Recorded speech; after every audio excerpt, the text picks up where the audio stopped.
Ustadz, Sabtu kemarin adalah hari terakhir saya kajian offline karena suami sudah melarang saya untuk hadir dikarenakan kondisi usia kehamilan saya yang masuk ke trimester 3. Selain perasaan sedih karena sudah tidak bisa lagi kajian offline, saya sedih karena suami saya ini tipikal yang ridhonya sulit sekali diraih. Lisannya sering melaknat saya. Bahkan dia melakukan KDRT belum lama ini kepada saya yang sedang hamil. Dia marah besar sampai menampar dan memukul saya pakai sapu karena mangkok pecah. Dan saya disuruh makan makanan yang sudah bercampur beling. Katanya kalau tidak makan, saya ini temannya syaitan. Seringkali dia menghina dan melaknat saya karena hal-hal remeh. Saya sudah berusaha menjadi istri yang taat dan nurut dan tidak melawan saat ia marah. Dan saya terus berdoa agar Allah beri hidayah. Namun kodrat sampai saat ini dia masih begitu.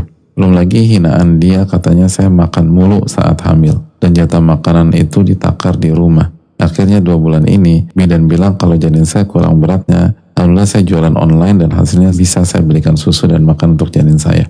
Ibu mertua saya bilang selama anaknya itu belum jadi Fir'aun, saya harus sabar. Saya berusaha mengamalkan sabar dalam hidup saya, namun kalau sulit sekali Ustaz. Saya sering sedih dan menangis karena sebab rumah tangga, khususnya suami yang kasar dan pelit. Insya Allah saya tidak menyalahi takdir Allah, namun saya berharap Allah gugurkan dosa saya dengan adanya ujian ini. Dan bagaimana saya mendapatkan ridho suami yang ridhonya sulit saya dapatkan dan begitu pelit dan temperamental kepada saya. Kita wajib taat kepada suami jika perintahnya tidak maksiat. Dan perintah makan makanan yang bercampur dengan beling itu maksiat. Kenapa demikian? Karena Nabi SAW bersabda, la dharar wala dirar. Nggak boleh memudaratkan atau menyakiti diri sendiri atau orang lain. Nggak boleh. Dan itu hukumnya haram, nggak boleh taat. La ta'ata li makhlukin fi ma'asiyati khaliq. Nggak boleh taat kepada manusia kalau bermaksiat kepada Allah. Dan ini fatal kan. Allah Ta'ala bisa dalam masalah ini. Hendaknya penanya berdiskusi dan musyawarah dengan sosok-sosok yang punya dasar agama yang bijak. Syukur-syukur kalau ahli ilmu ya. Dan punya sisi kepemimpinan dan ditokohkan di keluarga besar penanya. Mungkin ayah atau kakak atau om.